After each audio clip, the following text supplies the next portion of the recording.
Geetanjali news Odia को स्वागत करुच्ची मु हरिपद। आज मुख्य प्रसंग रही पीतवास पंडा हत्या मामला रे मुख्य आसामी थिले विक्रम पंडा। जो विक्रम पंडा पीतवास पंडा मृत्यु दिन तांको सोशल मीडिया रे पोस्ट करथिले। जो भली कथा आपण माने सुनिले मध्य आश्चर्य होइथियो। जणे आसामी होई मध्य जणे मर्डर पछर मुख्य अभियुक्त होई मध्य एई भलिया पोस्ट करी लुचि रहिथिवा विक्रम पंडा मुखाबे खोली जाइछि। काहेकि ना जो दिन पीतवास पंडा हत्या होइतला से दिन से तांको सोशल मीडिया रे पोस्ट करथिले। जो वरिष्ठ आईनजीवी वरिष्ठ राजनेता को एभली हत्याकांड अति निंदनीय एवं जे यहाँ हत्या करिछि, जे यहाँ हत्या पछर रहस्य सृष्टि करिछि, जे हत्या पछर षड्यंत्र करिछि ताकू पुलिस धरू एवं कठोरु कठोरु कार्यानुष्ठान मध्य नौ एवं ताकू बहु दंडरे दंडित करा जाऊ। एई भली भाबरे विक्रम पंडा तांको सोशल मीडिया रे मध्य पोस्ट करथिले। एवं आउ एक रोचक दृश्य जो भली भाबरे से सांबादिक माननकू मीडिया भाई माननकू जो भली भाबरे बाइट देइथिले आपण मानले सुनिले मध्य ताजुब हेइ जिवे।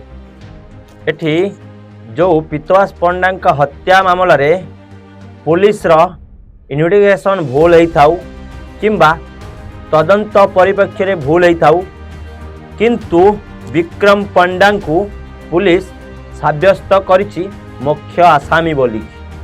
जो भली भाबरे विक्रम पंडा अति निजर लोक थिले, तांको परिवार को सांत्वना दौथिले। तांको पीतवास पंडा हत्या परे तांको घरे जाई पहुँचुथिले, हॉस्पिटल रे जाई पहुँचुथिले एवं तांकर आत्मीय स्वजन को सांत्वना दौथिले।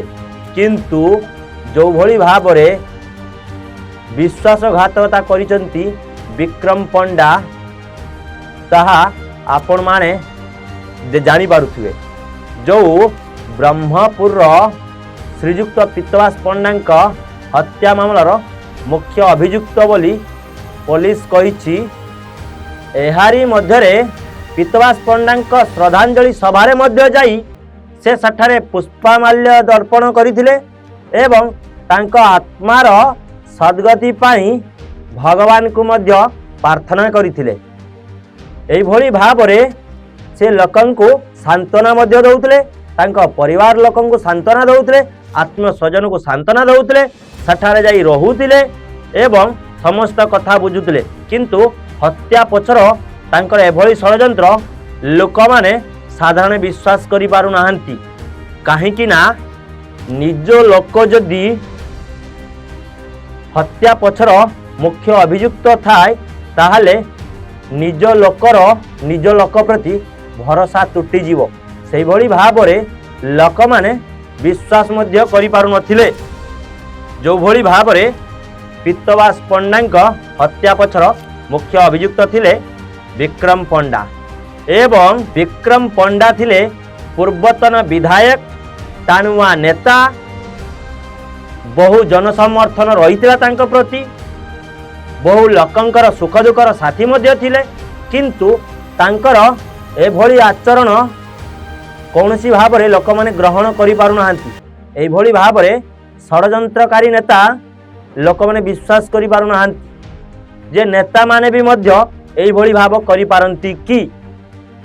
यारी मध्य रे बीजेडी तार नेतांक प्रति जो नेता बीजेडी रे सभापति थिले से नेतांक प्रति बीजेडी रो बहु नारी नेत्री ठारू आरंभ करी बीजेडी रो बहु नेता माने प्रेस मीट मध्य करि सारलेनी।